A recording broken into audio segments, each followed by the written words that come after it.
समंदर के अंदर डूबी हुई हजारों साल पुरानी सिटी से लेकर अजीबो गरीब दिखने वाले क्रिएचर्स तक, अंडर वाटर रिवर जैसा फिनोमेना हो या फिर समंदर के बॉटम से मिलने वाला खजाना, चाहे ओशन हो, रिवर्स या फिर लेक्स, दुनिया में पानी के अंदर बेशुमार मिस्ट्रीज पाई जाती हैं और पिछली कई सदियों से इन मिस्ट्रीज ने हम इंसानों को हैरत में डाल रखा है। लेकिन जैसे जैसे टेक्नोलॉजी एडवांस होती जा रही है वैसे वैसे ओशन मिस्ट्रीज में इजाफा भी होता जा रहा है और इसके साथ साथ हम कई मिस्ट्रीज को सॉल्व करने में, उनके राज जानने में कामयाब भी हो रहे हैं। ज़ेम टीवी की वीडियोस में एक बार फिर से खुशामदीद। नाजरीन, समंदर में अर्थक्वेक्स और वोल्केनो फटने से बहुत बड़ी वेव्स पैदा होती हैं। इन वेव्स को सुनामी कहा जाता है, जो बड़ी तेजी से साहिल पर मौजूद पूरे के पूरे शहरों को अपनी लपेट में ले लेती हैं।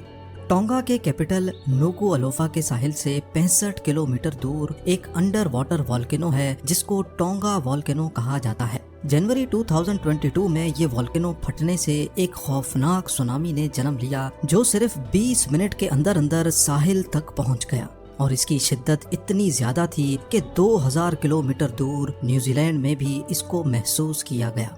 टोंगा वोल्केनो को मजीद एनालाइज करने के लिए जब इसकी सैटेलाइट फुटेज का मुआयना किया गया तो एक्सपर्ट्स ये देखकर हैरत ज़दा रह गए कि इस वोल्केनो की शिद्दत हिरोशिमा पर गिरने वाले न्यूक्लियर बॉम्ब से भी 100 टाइम्स ज्यादा थी।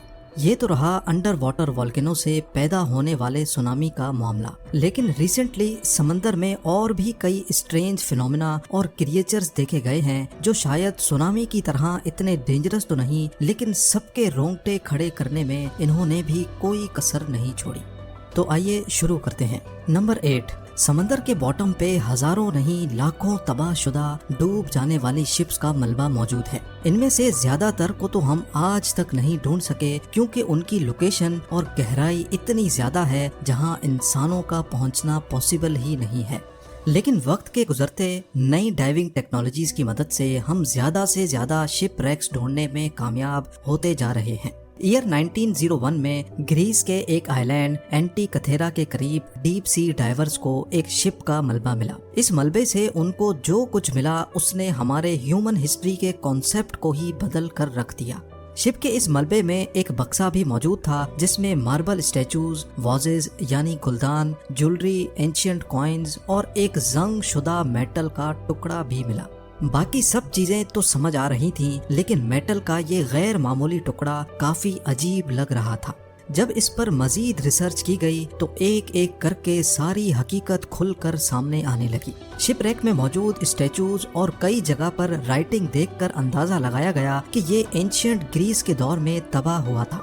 लेकिन एक्सपर्ट्स और रिसर्चर्स ये देखकर हैरत ज़दा रह गए कि लोहे का ये अजनबी टुकड़ा कोई मामूली चीज नहीं थी, बल्कि ये एंशिएंट ग्रीक्स का एक कंप्यूटर हुआ करता था।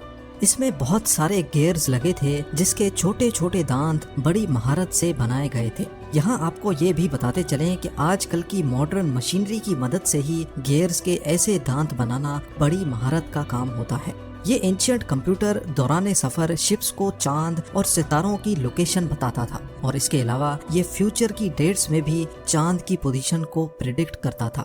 अब सवाल ये है कि उस दौर में शिप कैप्टन्स को चांद की लोकेशन प्रिडिक्ट करने की आखिर क्या जरूरत थी। असल में चांद की ग्रेविटेशनल पुल की वजह से समंदर में लहरें पैदा होती हैं। इन लहरों में कैप्टन को शिप कंट्रोल करने में काफी प्रॉब्लम होती थी। इसी वजह से वो कोशिश करते थे कि अपना सफर तब कंटिन्यू किया जाए जब चांद समंदर के ऊपर ना हो। यही वजह थी कि 2000 साल पहले एंशिएंट ग्रीक्स ये खास मैकेनिकल कंप्यूटर इस्तेमाल किया करते थे। नंबर 7, ऑस्ट्रेलिया के एक आइलैंड न्यू गिनी से 1800 किलोमीटर दूर समंदर का ये हिस्सा अपने अंदर इतिहास की कई तल्ख यादें छुपाए बैठा है। चुक लगून के नाम से जाना जाने वाला ये समंदर का वो हिस्सा है जिसके बॉटम पर बेशुमार fighter jets, ships, tanks, trucks और आर्टिलरी शेल्स का मलबा मौजूद है। ये सब देखकर डीप सी डाइवर्स को वर्ल्ड वॉर 2 का वो दिन याद आता है जब अमेरिका ने ऑपरेशन हेल स्टोन करके जापान की 40 warships, 2 light cruisers, 4 destroyer ships, 9 auxiliary ships, 2 दर्जन से ज्यादा कार्गो वेसल्स और 250 एयरक्राफ्ट्स को तबाह कर दिया था। आज भी चुक लगून को अंडर वाटर ग्रेवयार्ड के नाम से याद किया जाता है, जहां सिर्फ चंद ही घंटों में हजारों जानें समंदर की नजर कर दी गई थी। नंबर 6, एंटार्क्टिका में जमे हुए ओशन के नीचे मौजूद ये यॉट एक फिल्म की शूटिंग के दौरान तूफानी लहरों में डूब गई थी। एंटार्क्टिका के मैक्सवेल बे में एक ब्राजीलियन जर्नलिस्ट इस यॉट में 4 फिल्म क्रू के साथ आइसबर्ग से होता हुआ एक फिल्म की डॉक्यूमेंट्री की शूटिंग के मकसद से गुजर रहा था। तभी इनका रास्ता तेज तूफानी लहरों ने रोक दिया। तूफान की शिद्दत इतनी ज्यादा थी कि इनकी यॉट बर्दाश्त ना कर पाई और पानी में उल्टी होकर आहिस्ता आहिस्ता डूबती चली गई। पूरे 1 साल तक ये यॉट एंटार्क्टिका के जमे हुए पानी के नीचे फंसी रही और कुछ ऐसा मंजर पेश करती रही। 1 साल के बाद जब इसको निकाला गया तो इसकी हालत इतनी खराब थी कि इसको रिपेयर करना भी पॉसिबल नहीं था। नंबर 5, रिसर्चर्स की एक टीम इंग्लैंड और यूरोप के दरमियान इंग्लिश चैनल में रिसर्च के मकसद से गई। समंदर की सतह से कई फुट नीचे उनको जमीन का एक ऐसा टुकड़ा मिला जहां पर आज भी दरख्तों के तने जमीन से जुड़े हुए पाए जाते हैं। ये मंजर काफी हैरत अंगेज मालूम होता है क्योंकि समंदर के अंदर किसी भी सूरत कोई दरख्त नहीं ग्रो कर सकता। ये इस बात की निशानी थी कि सी बेड का ये हिस्सा किसी दौर में जमीन का वो हिस्सा हुआ करता था जो आज के इंग्लैंड और यूरोप को आपस में कनेक्ट करता था। मजीद रिसर्च से मालूम पड़ा कि आज से करीब 8000 साल पहले ये लैंड ब्रिज किसी वजह से पानी में डूब गया था। नंबर 4, मेक्सिको के युकाटान पेनिनसुला में एक नेचुरल वाटर रिजर्वायर है जिसको सेनोटे एंजेलिटा कहा जाता है। इसकी खास बात यह है कि पानी के अंदर जाते ही 55 मीटर की गहराई के बाद एक रिवर मौजूद है जो पानी के अंदर ही बहती है। ये दिलकश मंजर देखने के लिए रोजाना